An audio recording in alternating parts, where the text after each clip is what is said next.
Best known for the likes of Blackadder and Mr. Bean, Rowan Atkinson is back with a new series for Netflix, simply entitled Man vs. Bee. So before we chat to him, here's a little look at it.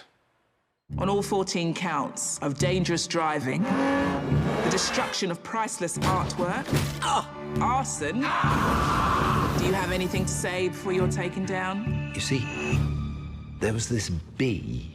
Rowan Atkinson, it's brilliant to have you on the show. Thank you for joining us here on Ireland AM. It's very nice to be here. Hello there. Now, I can't imagine you get many no's when it comes to the TV bosses, but I'd love to be a fly on the wall for this one when you pitched this series to Netflix. What's been the reaction from the head honchos? Well, they were incredibly receptive. I mean, maybe they know, the viewership of other stuff that I do on their streaming service, and they thought, well, maybe if we can get some more of that, then that wouldn't be a bad idea, because I've got quite a lot of stuff on, Netflix, but odd things from Johnny English movies to Mr. Bean cartoons and things. There's quite a broad range of stuff. So they were, Anne Mensah, the boss woman here, was absolutely fantastic and has been very supportive and very uninterfering, which is always, something that creative people like, from the very beginning to the very end. So we've had a really good time, and I'm not just saying that because they are my most recent paymasters. They have been really very sympathetic and empathetic to what we've tried to do. So no, they got the joke very, very early on. So, and I'm pleased.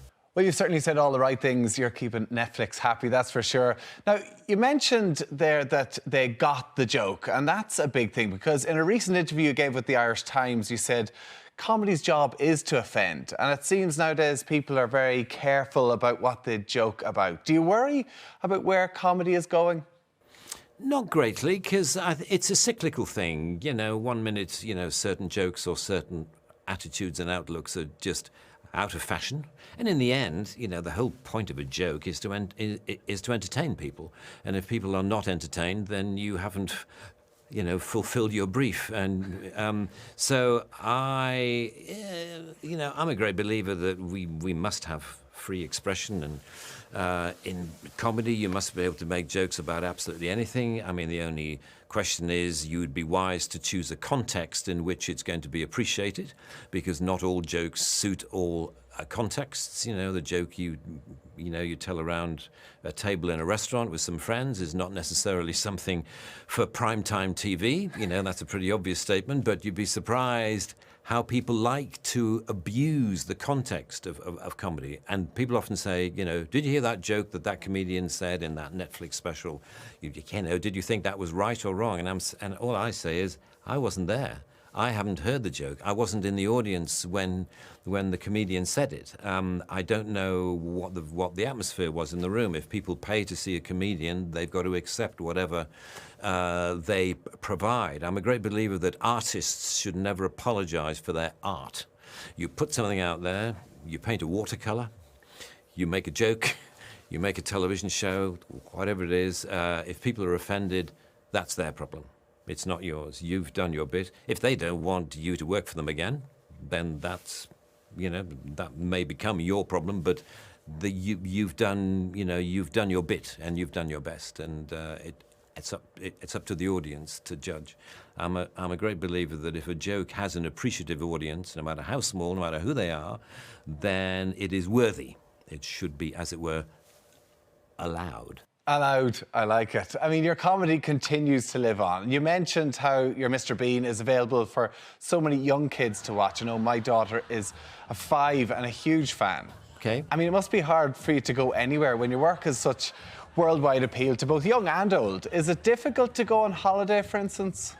It's no more difficult than it was, 30 years ago, really, because, Mr. Bean has been around for quite a long time now. And I don't travel very much, to be honest. I'm not an inveterate traveller, so I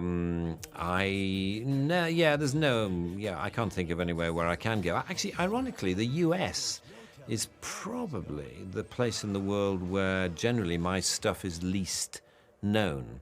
With Netflix and what have you, it's probably changed. actually, literally in the last 5 or 10 years, it's probably changed. But the US never really went for Mr. Bean because we didn't have enough product. We didn't have enough episodes to actually, let it establish itself the way it established itself in most other countries of the world. So the US is probably the place I could go where I would be the least known or recognized. Oh, there you go. It's just a case of figuring out where to book now in the States for your holiday. Yeah, and there's some lovely parts to the US, some lovely parts. Well, we love having you here in Ireland as well. Now, you're also a big petrol head from your car collection. Which is your most prized one? Yeah, I haven't got what have I got? I've got one coming that I'd quite like, but that's a couple of years away, so I won't talk about that. I mean, the McLaren F1 that I had, that was probably a sort of star feature of my life. I gave it a rough time from time to time, but it survived, and but was eventually sold, unfortunately. But that was probably a favourite, yeah. And with your knowledge of cars, would you ever pitch your own car series to Netflix? I mean, Clarkson is busy on his farm for Amazon, and Top Gear, well, it's not really what it once was. What about a car show with you fronting it? No, I'm thinking of writing a book about cars, but that's a different thing, isn't it? My life in cars kind of thing. One day I'll get around to it. It's certainly the closest I would ever come to an autobiography, because I would never write an autobiography, but I don't mind talking about cars. And when it comes to generating ideas for comedies, I mean, do you constantly jot down those ideas that might work their way into possible future projects? No, not really. No, I don't. I just, what happens is that I think of an idea, or someone I know and like to work with thinks of an idea, and then we sit down and talk about it. And the comedy's created really by the dialogue, between myself and them. It could be, my friend Richard Curtis, over many, many years, and he comes up with an idea, and I say, yeah, that'd be good, or I say, no, I don't like that. So often the creation of comedy is a two-person job. You tend to need someone to bounce the idea off, and for them, to bounce it back to you, and it goes like that, and then eventually something forms, because you feed off each other's enthusiasm, and that's what you need. You need enthusiasm. Well, you need to laugh, even though I don't laugh very much at material, but I am amused, and I do smile. Ooh, quite a lot. But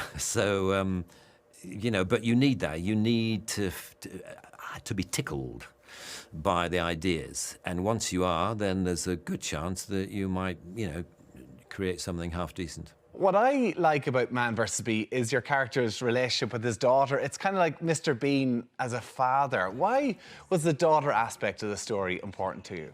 Yes, no, it's sort of to show that he's a decent human being, while you're witnessing this slightly, as I say, pathological behaviour in the house towards the bee. You've got to understand the context of his life, which actually is very ordinary and actually very sweet.